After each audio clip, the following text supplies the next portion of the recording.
ದೇಶಾದ್ಯಂತ ಎಐಸಿಸಿಯವರು ಜೈ ಹಿಂದ್ ಸಭಾ ಕಾರ್ಯಕ್ರಮವನ್ನು ಏರ್ಪಾಡು ಮಾಡ್ಕೊಂಡಿದ್ದಾರೆ. ಕರ್ನಾಟಕದಲ್ಲೂ ಕೂಡ ಈ ಜೈ ಹಿಂದ್ ಸಭಾ ಕಾರ್ಯಕ್ರಮ ನಡೆದಿದೆ.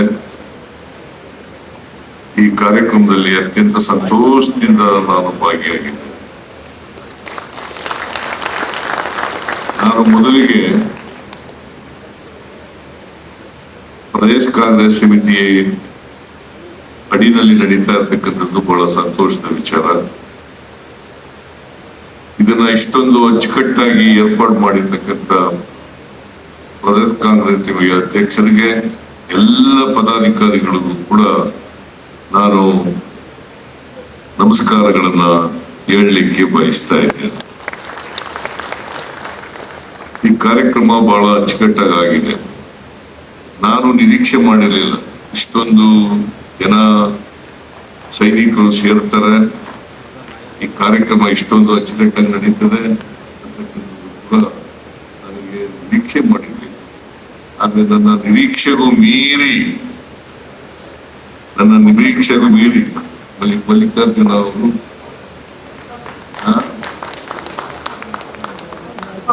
ಮಲ್ಲಿಕಾರ್ಜುನ್ ನಮ್ಮ ಮಾಜಿ ಸೈನಿಕರ ವಿಭಾಗದ ಅಧ್ಯಕ್ಷ ಅವರು ಮತ್ತು ಚಂದ್ರಶೇಖರ್ ಮತ್ತು PCC ಪ್ರೆಸಿಡೆಂಟ್ ಅವರೆಲ್ಲರೂ ಕೂಡ ಸೇರಿ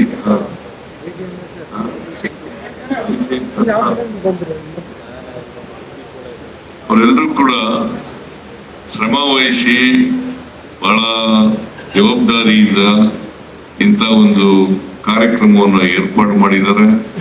ಅವರೆಲ್ಲರಿಗೂ ಕೂಡ ನಾನು ಮತ್ತೊಮ್ಮೆ ಧನ್ಯವಾದಗಳನ್ನ ಹೇಳಲಿಕ್ಕೆ ಬಯಸ್ತಾ ಇದ್ದೇನೆ. ನಾನು ಹೆಚ್ಚು ಮಾತನಾಡ್ಲಿಕ್ಕೆ ಹೋಗಲ್ಲ, ಬಹಳ ಸಮಯ ಆಗಿದೆ. ಭಾರತ ಮತ್ತು ಪಾಕಿಸ್ತಾನ ವಿಭಜನೆ ಆದಾಗಿಂದಲೂ ಕೂಡ ನಮಗೂ ಪಾಕಿಸ್ತಾನಕ್ಕೂ ಕೂಡ ತಿಕ್ಕಾಟ ಇದ್ದೇ ಇದೆ. ಪಾಕಿಸ್ತಾನದವರು ಸುಮ್ಮನೆ ಇರಲ್ಲ, ನಮ್ಮ ಮೇಲೆ ಕಾಲ್ ಕೆರ್ಕೊಂಡು ಜಗಳಕ್ಕೆ ಬರ್ತಲೇ ಇರ್ತಾರೆ. ಅದು ಉಗ್ರರನ್ನ ಸಾಕೊಂಡಿದ್ದಾರೆ. ಆ ಉಗ್ರರನ್ನ ಮಟ್ಟ ಹಾಕ್ತಕ್ಕಂಥದ್ದು ನಮ್ಮೆಲ್ಲರ ಜವಾಬ್ದಾರಿ, ಕರ್ತವ್ಯ. ನೀವೆಲ್ಲ ಸೈನಿಕರಿದಾರಲ್ಲ, ಈ ದೇಶದಲ್ಲಿ ನಾವು ಶಿಕ್ಷಕರನ್ನ, ಆಹಾರ ನೀಡೋರನ್ನ, ಮತ್ತೆ ವೈದ್ಯರನ್ನ, ತಂದೆ ತಾಯಿಗಳನ್ನ ನೆನ್ಕೊಳ್ಳೋ ರೀತಿನಲ್ಲೇ ಸೈನಿಕರನ್ನು ಕೂಡ ನೆನ್ಕೊಳ್ತೀವಿ. ನೀವು ಯಾವಾಗಲೂ ಕೂಡ ಸ್ಮರಣೀಯರು. ಯಾಕಂದ್ರೆ ಈ ದೇಶದ ಸಾರ್ವಭೌಮತೆ ಇರಬೇಕಾದ್ರೆ, ಈ ದೇಶದ ಒಗ್ಗಟ್ಟಿರ್ಬೇಕಾದ್ರೆ, ಈ ದೇಶದ ಜನರ ರಕ್ಷಣೆ ಆಗ್ಬೇಕಾದ್ರೆ, ಈ ದೇಶದ ಜನರ ಆಸ್ತಿ ಪಾಸ್ತಿಗಳು ರಕ್ಷಣೆ ಆಗ್ಬೇಕಾದ್ರೆ ನೀವೇ ಕಾರಣ ಅಂತಕ್ಕಂಥದನ್ನ ನಾವು ಹೇಳಿಲಿಕ್ಕೆ ಬಯಸ್ತಾ ಇದ್ದೇನೆ, ಸ್ಮರಿಸ್ಕೊಂಡು.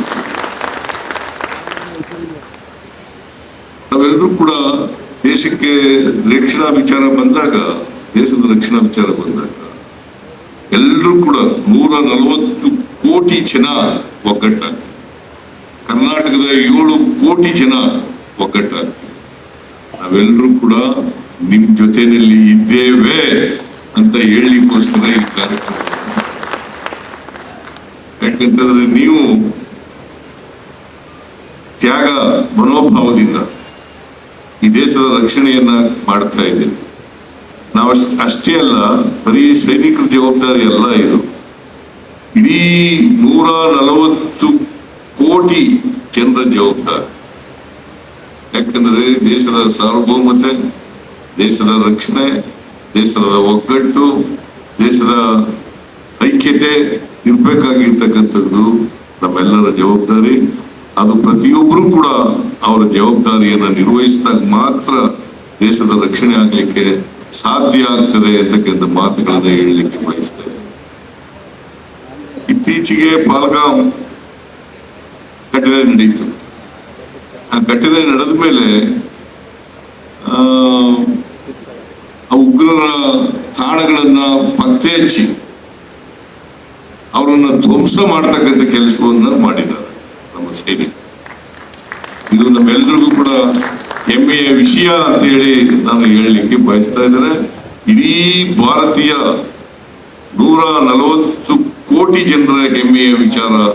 ನೀವೆಲ್ಲರೂ ಕೂಡ ನಮ್ಮ ಹೆಮ್ಮೆ ವಿಚಾರವನ್ನ ಇವತ್ತು ಎತ್ತಿಡಿತಕ್ಕಂಥ ಕೆಲಸವನ್ನ ಮಾಡಿದ್ದೀರಿ ಅಂತಕ್ಕಂಥ ಮಾತುಗಳನ್ನ ಹೇಳಲಿಕ್ಕೆ ಬಯಸ್ತಾ ಇದ್ದೇನೆ. ಇದು ಯಾವ ತರ ನಡೆದಿದೆ ಅಂತಂದ್ರೆ, ಶಿಷ್ಟ ರಕ್ಷಣೆ, ದುಷ್ಟರ ಸಂಹಾರ.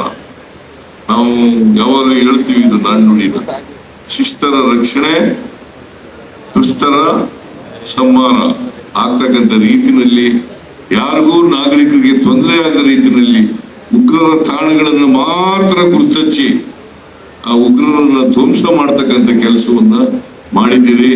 ನಾವೆಲ್ಲರೂ ಕೂಡ ಹೆಮ್ಮೆ ಪಡ್ತಕ್ಕಂಥ ಕೆಲಸವನ್ನ ಮಾಡ್ತೇವೆ.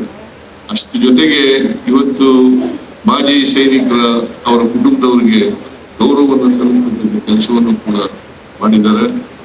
ಅವರೆಲ್ಲರಿಗೂ ಕೂಡ ನಾನು ಅವರು ಸುಖ ಶಾಂತಿಯವರ ಆತ್ಮಕ್ಕೆ ಸಿಕ್ಲಿ ಅಂತೇಳಿ ಶ್ರದ್ಧಾಂಜಲಿಯನ್ನ ಅರ್ಪಿಸ್ಲಿಕ್ಕೆ ಬಯಸ್ತಾ ಇದ್ದೇನೆ.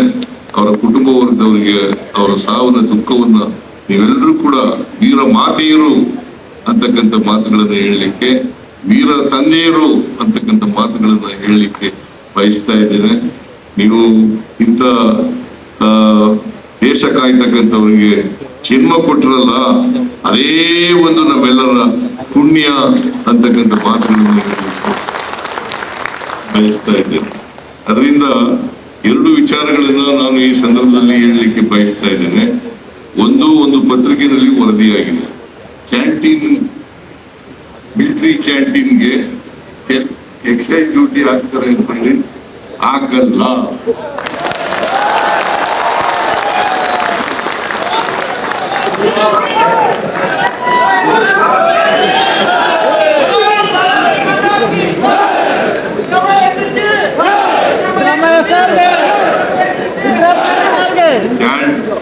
ಆರ್ಮಿ ಕ್ಯಾಂಟೀನ್ಗೆ ಎಕ್ಸೈಸ್ ಡ್ಯೂಟಿ ಹಾಕಲ್ಲ.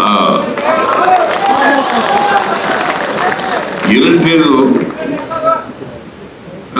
Ex service men welfare corporation ರಚನೆ ಮಾಡಬೇಕು ಅಂತ ಹೇಳಿದ್ದಾರೆ.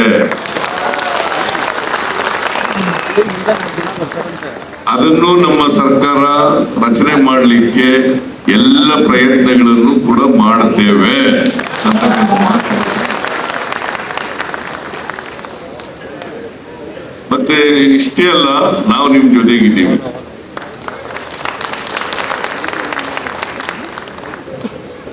ನೀವೆಲ್ಲ ದೇಶದ ಜೊತೆಗಿದ್ದೀರಿ, ನಾವು ನಿಮ್ ಜೊತೆಗಿದ್ದೀವಿ. ಇಷ್ಟನ್ನು ಹೇಳಿ ಮತ್ತೊಮ್ಮೆ ಮಾಜಿ ಸೈನಿಕರ ವಿಭಾಗದ ಅಧ್ಯಕ್ಷರು ಮತ್ತೆ ಪಾರ್ಟಿಗೆ ನನ್ನ ನಮನಗಳನ್ನ ಹೇಳಿ ನಿಮ್ಗೆಲ್ರಿಗೂ ಧನ್ಯವಾದಗಳನ್ನ ಹೇಳಿ ನನ್ನ ಮಾತು ಮುಗಿಸ್ತೇನೆ.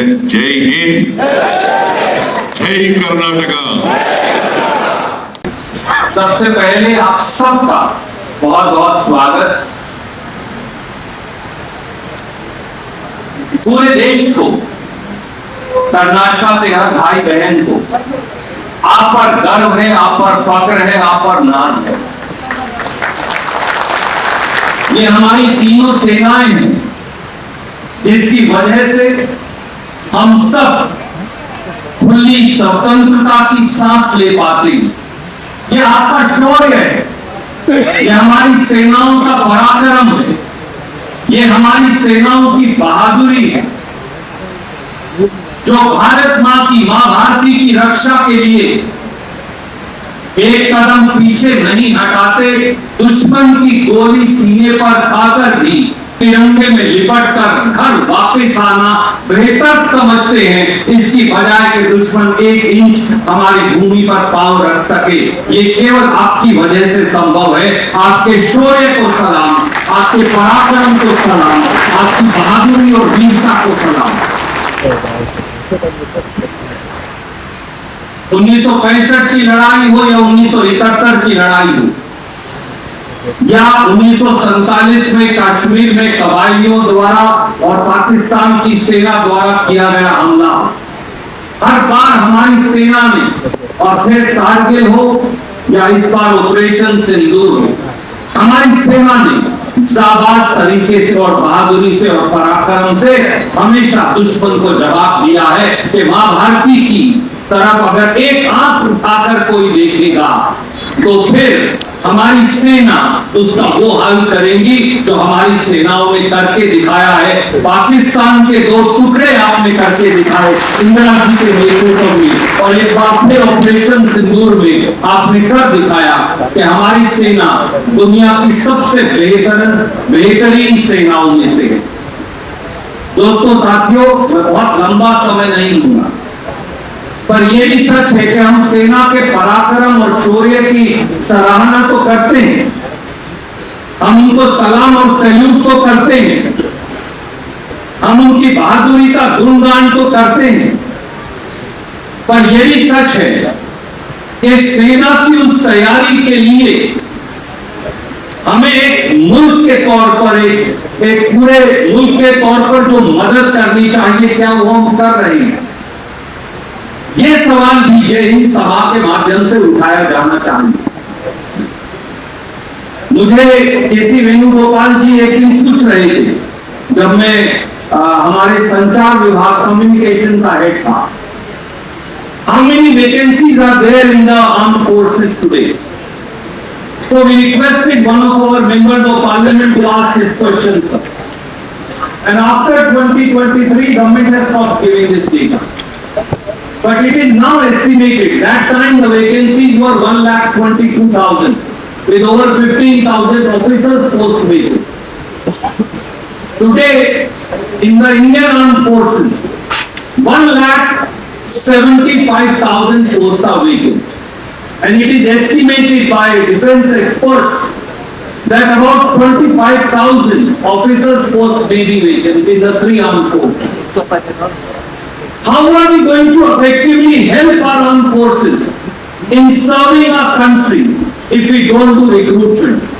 अगर हम भर्ती नहीं करेंगे, अगर 1,75,000 तीनों सेनाओं में पद खाली रहेंगे, अगर 20 से 25,000 ऑफिसर जो हमारी सेना को लीड करते हैं, और बहुत सारे लोग सामने और इस मंच पर मौजूद हैं, तो फिर हम हमारी सेना को एक सशक्त सेना बनाने में मदद कैसे करेंगे? ये सवाल ऑपरेशन सिंदूर के बाद जरूर पूछा जाना चाहिए। ये सवाल यहाँ एयरफोर्स के डेकोरेटेड ऑफिसर्स बैठे, मुझे ये बताया गया कि हमारे एयरफोर्स में 45 या 48 एयर स्क्वाड्रन होनी चाहिए, that is the section strength, but only there are 24 air squadron operational. If we keep half of our air squadrons non-operational, then how are we going to give a befitting reply to the enemy? Sir, it is hats off to you. It's hats off to your valor. It's hats off to the bravery of our pilots, of our air force, that they gave a befitting reply. But I ask myself as an Indian, not as a congressman, but as an Indian. मैं एक हिंदुस्तानी के तौर पर खुद से सवाल पूछता हूं, क्या देश के तौर पर हमारी ये जिम्मेवारी नहीं, क्या हमारी सरकार की ये जिम्मेवारी नहीं कि अगर 45 या 48 स्क्वाड्रन पूरी है मंजूर, तो वो पूरी की पूरी हो, उनमें से 24 फंक्शनल ना हो, 48 की 48 एयर स्क्वाड्रन फंक्शनल हो, ताकि हम दुश्मन को सही जवाब दे सकें। One rank, one pension is an issue that Shri Rahul Gandhi has raised repeatedly. वो एक बहुत बड़ा मुद्दा। One rank, one pension 2014 के अंदर डॉक्टर मनमोहन सिंह जब प्राइम मिनिस्टर थे, तो उस समय और डिफेंस मिनिस्टर, अगर मुझे सही याद है तो एंटनी जी और चिदम्बरम जी होम मिनिस्टर थे, तो we gave one rank, one pension as the ex-servicemen wanted. But in that sense, government has never been able to implement that order. We have increased pensions, yes. We have given benefits, yes. But is it sufficient or akin to what our armed forces wanted? हमारी arm forces ने हमेशा ये कहा कि 1 rank 1 pension सही मायनों में दी जानी चाहिए, हर बार जो फाइनेंस डिपार्टमेंट में लोग बैठे हैं, और सिद्धार्थ भैया जी तो सबसे लॉन्गेस्ट सर्विंग फाइनेंस मिनिस्टर भी चीफ मिनिस्टर के साथ, they always give us an explanation, oh there is not enough money.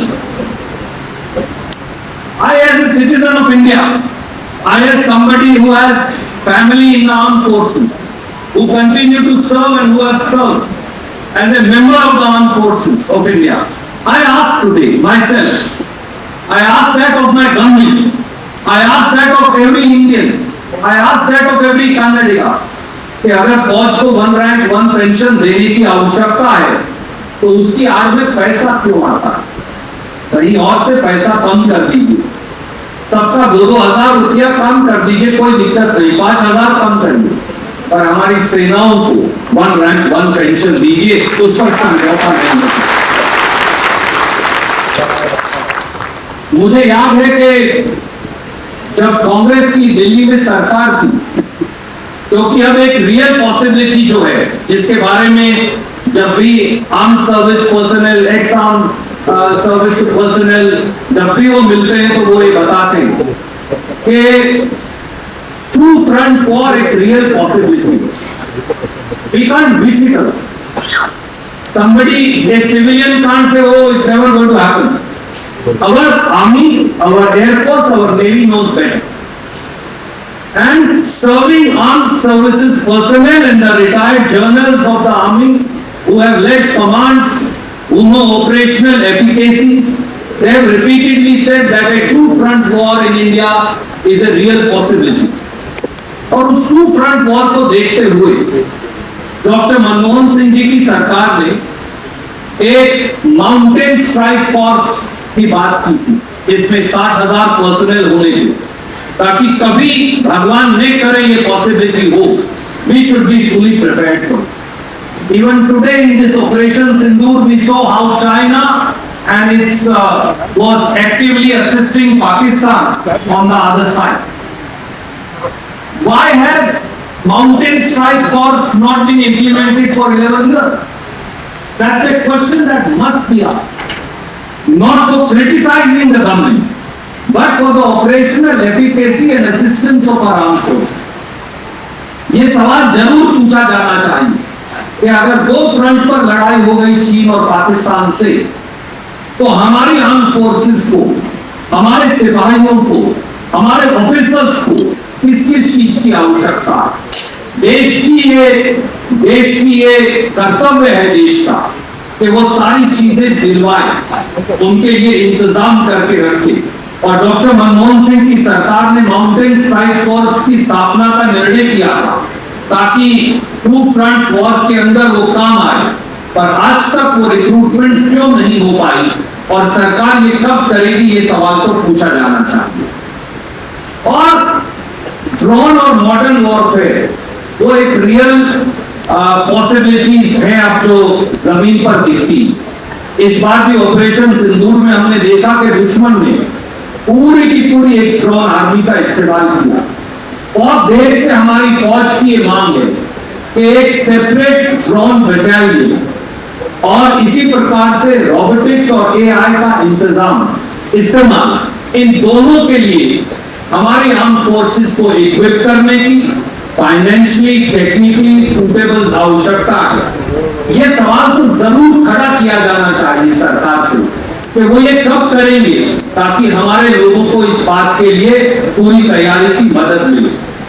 और ये सवाल भी अवश्य पूछा जाना चाहिए कि हमारी आर्म फोर्सेस तो जीत रही थी, उन्होंने तो पाकिस्तान के घुटने टिकवा दिए थे, पाकिस्तान पीछे हट गया था, पाकिस्तान के एयर बेस जो है वहां तक हम पहुंच गए थे, हमने उनके एयर बेसिस पे हमला किया था, उनकी ऑपरेशनल एफिकेसी को इंपैक्ट किया था।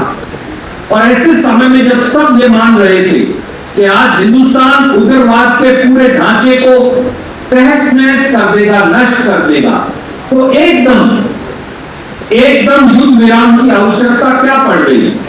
और वो युद्ध विराम भी जिसकी घोषणा हिंदुस्तान में नहीं की, अमेरिका के राष्ट्रपति ने की।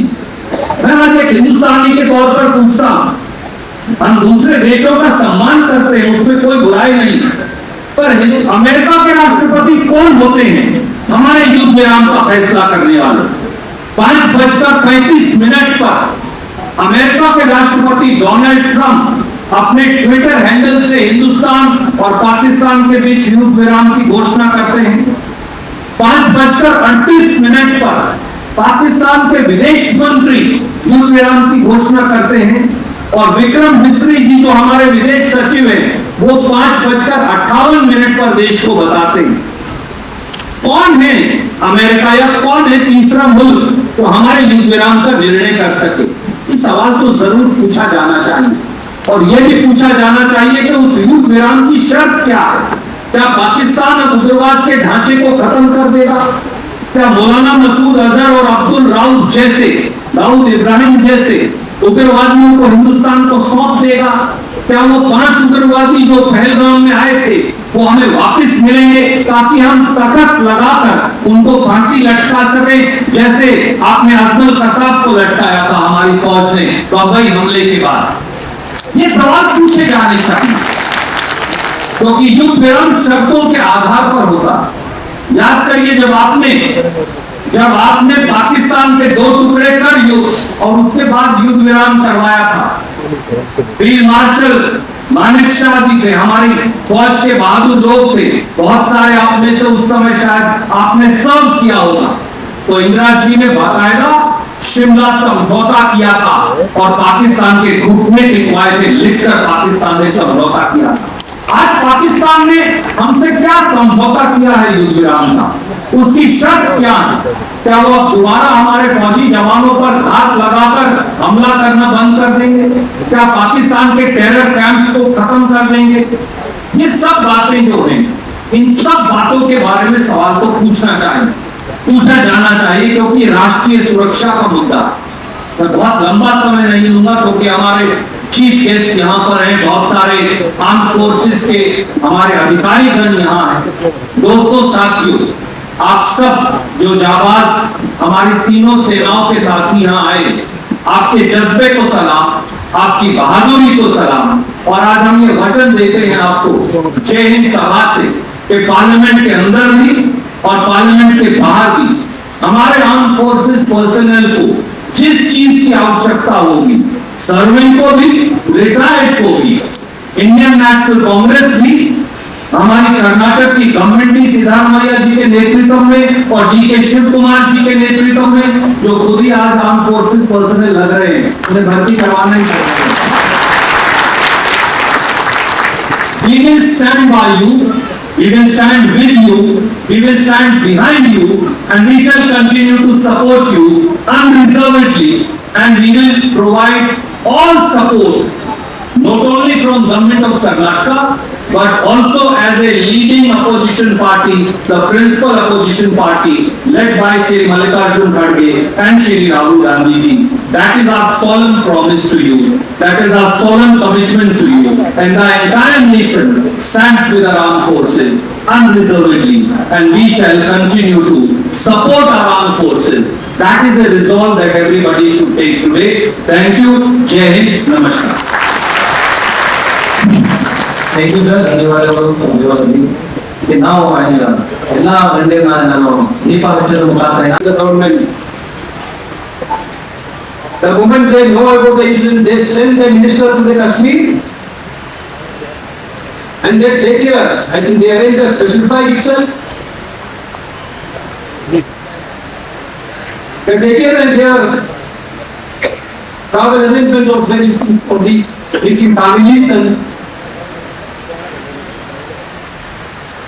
but it was a terrible situation for all of us.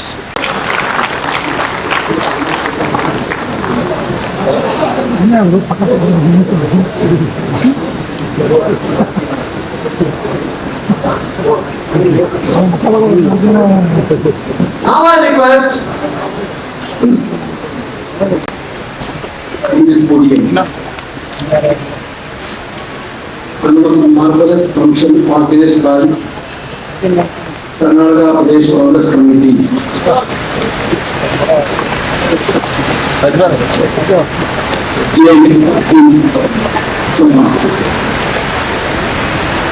all over India in 20 major centers.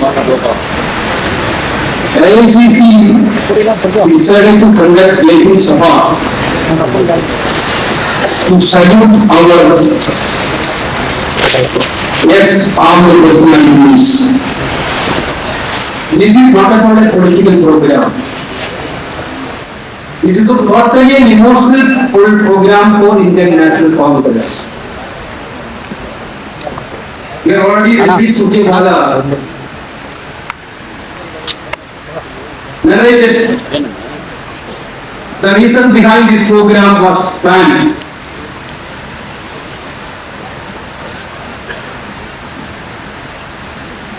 This program, All India Congress Committee plans to salute the services of the person who served in the armed forces, who are serving in the armed forces. This is the only major objective. K.C. Venugopal sir to honor Major Sandeep Krishnan parents for receiving the citation of Ashok Chakra.